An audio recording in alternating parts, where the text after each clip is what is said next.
Gusto mo bang magkaroon ng sarili mong website pero hindi mo alam kung paano? Well, you are in the right place kasi today, ituturo ko sa inyo kung paano kayo makakagawa ng professional website using AI. So yes, this is really possible right now. Kahit pa beginner ka or kahit wala kang tech background, makakagawa ka pa rin ng sarili mong website. And para malaman mo yan kung paano, stay tuned ka lang dahil ituturo ko po sa inyo yan step by step.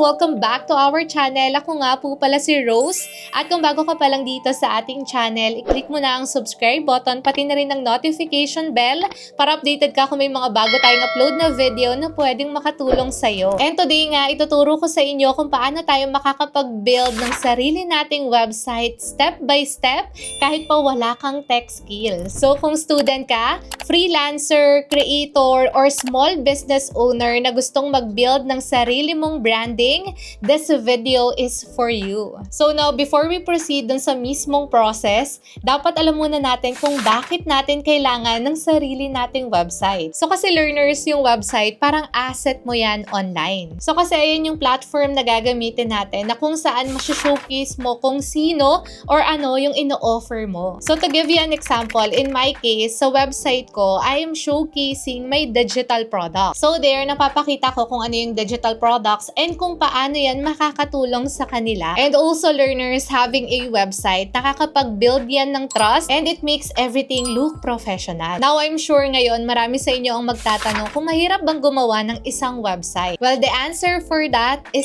no. Kasi learners, actually, madali na talagang gumawa ng website ngayon with the help of AI plus the right hosting platform. And today, isa sa mga marirecommend ko talaga na website hosting platform with an AI builder is itong si Hostinger. So, bakit nga ba ito yung napili ko? Kasi here, learners, nandito na yung hosting, yung domain, yung AI builder. So, all in one place na. So, technically, less setup, less confusion, and mas bagay talaga siya for beginners. Now, to start using this platform, ang una natin kailangan gawin is gumawa ng account. And kung wala pa kayo niyan, meron tayong discount link dyan sa ating description below. So, now naman, once we're here sa plan page, makikita natin itong two options, which is itong premium and business. So ito naman, parehas yung affordable lang compared to other competitor. And by the way, learners, take note lang na every website hosting platform, meron talaga yung fee. And compared to others, mas affordable talaga dito kay Hostinger. So going back, dito nga po sa dalawang plans na yan, meron yung kasamang free months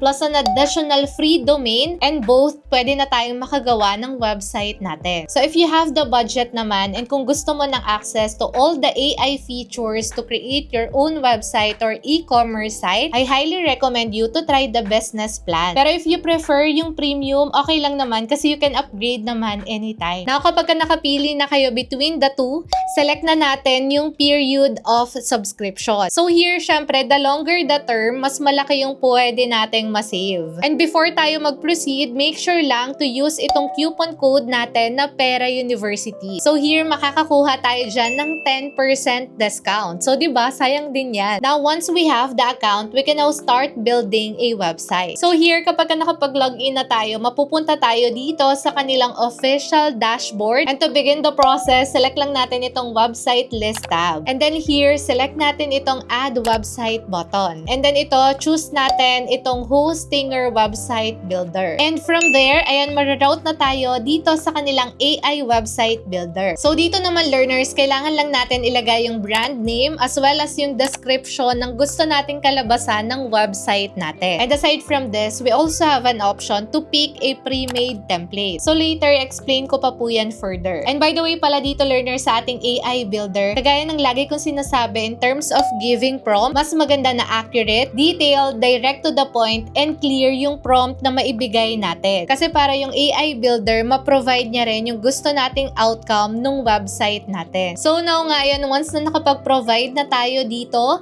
select na natin itong create a website. And here, ayan, after a few seconds, meron na tayong website based on our prompt. And dito, learners, if ever na hindi nyo masyadong gusto yung result, pwede tayong mag-generate ulit. Click lang natin itong create again button sa upper left. And ayan, so ito na yung bagong design na pinrovide niya. So here, once na okay na, we can select itong continue button. And then after that, ayan, pwede na natin yang i-customize. And now, learners, aside from that, meron pang other way dito to generate our website. And ayan yung paggamit natin ng mga pre-made templates nila. So Miss Rose, saan namin makikita yan? So here nga, learners, to choose that, balik nga tayo dito sa dashboard and then choose natin ulit itong Hostinger website builder. Then here sa baba, ayan, makikita natin itong pre-made templates option. So i-click nga lang po natin yan. And then after that, ayan, we can now choose from hundreds of templates na available dito. So dito naman, learners, if you want yung may involvement pa rin ng AI,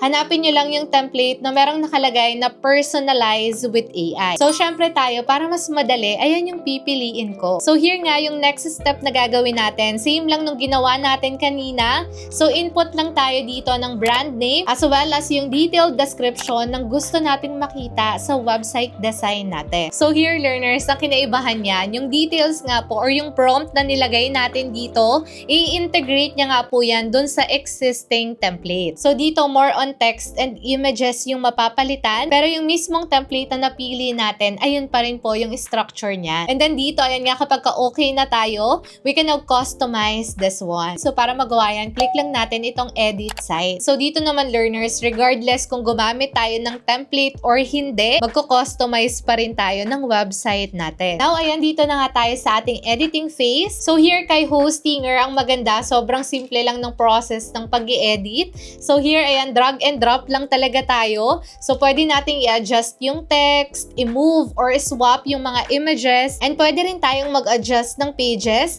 by just clicking this up and down button. So dito, learners, kung beginner ka, I highly recommend you to familiarize itong 14 core elements nila. So here ngayon, meron nga po sila ditong tinatawag na 14 core elements. And ayan nga po yung text, button, images, and other tools na magagamit natin to edit our website. And aside from that, ayan, meron din sila ditong style. So itong feature na to ni Hostinger, nagandahan talaga ako kasi nga tinutulungan niya na tayo with our brand identity starting with colors. So nandyan kung ilang beses yan nag-appear, ayan, makikita natin yung numbers, and of course, we can change that anytime. Now aside from that, ayan, nandito rin yung fonts. And again, dito, meron ng mga combination of fonts na pwede nating pagpilian. Now, pag okay na tayo dito, punta naman tayo sa button. So, ito naman, pwede tayong pumili ng babagay dun sa ginagawa nating layout. Ito, kung papansin niyo, simple lang yan. Pero malaking factor talaga yung mga button kasi ayan nga yung indicator na magpo-proceed na yung customer natin. So, mas maganda na piliin din natin yung buttons na babagay dun sa website natin. Now, aside from this, they have here animations.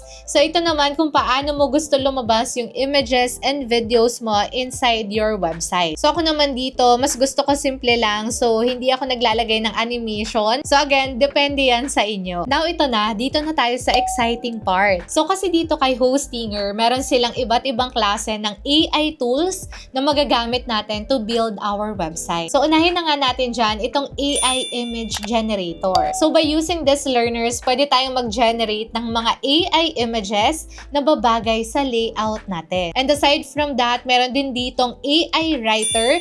So ito naman, kung wala kayong maiisip sa mga product description, pwede rin tayong mag-command using this AI tool. So next, we have AI page generator. So ito naman, magagamit natin yan kung gusto natin ng another page sa website natin. So like for example, itong About Us page. So ayan, dito magko-command lang tayo ng gusto nating kalabasan ng page natin. And after a few minutes, ayan, meron na tayong About Us page. So, di ba, hindi na tayo magpapakahirap na gumawa pa ng panibagong page. So, in just one click lang using this AI tool, makakagawa na tayo niyan. Now, ayan, dito naman with AI section generator. So, basically, same lang siya dun sa page generator. So, ganun lang din yung gagawin natin. Now, ito naman, dito naman tayo sa AI blog generator. So, here naman, blog naman yung ibibigay niya sa atin. So, again, magko-command lang tayo ng gusto nating blog na gawin niya. After that, and we have here AI product details generator. generator. So ito naman learners, pwede natin magamit yan to generate product descriptions or title. So kung meron na kayong product pero wala kayong maiisip na title or description,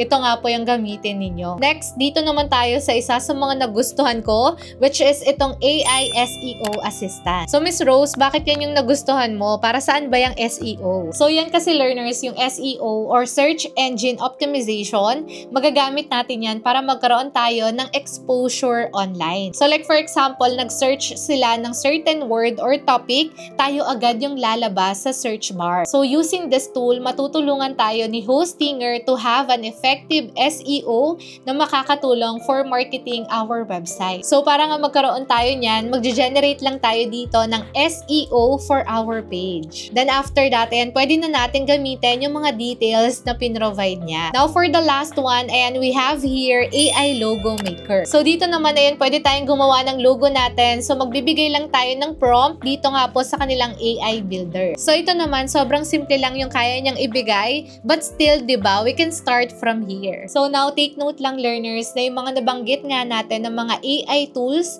hindi nga po yan 100% perfect. So kaya mas maganda na i-double check talaga natin yan and i-provide din natin yung correct information. Pero for me talaga, mas better na yan na meron na silang naumpisahan kaysa mag-start talaga tayo from zero. So kaya naman talaga for me, personally, mas helpful na merong AI Builder ang isang hosting platform. So now naman ito, once we're done na with our website, pwede na natin yang i-publish. So para magawa yan, i-click nga lang natin itong Go Live button sa upper right. And then after that, ayan, pipili lang tayo ng domain na gagamitin natin. So dito naman learners, kung first time mo kay Hostinger, meron kang free domain for the first year. So diba, ang laking tipid na rin yan. So para naman makapili tayo ng domain, ayan, itatype lang natin yung gusto natin. And from there, ayan, pipili lang tayo ng gusto nating gamitin. And then once na okay na, tap na natin itong next button. And after that, that's it. Your website is now officially live. So again here, learners, reminder lang, sa paggawa ng isang website, hindi yan isang upuan, tapos mo na agad. Pero ang maganda dito, pwede na nga nating mas mapabilis pa yan using an AI builder. So again, if you're interested in having an AI builder inside a hosting platform,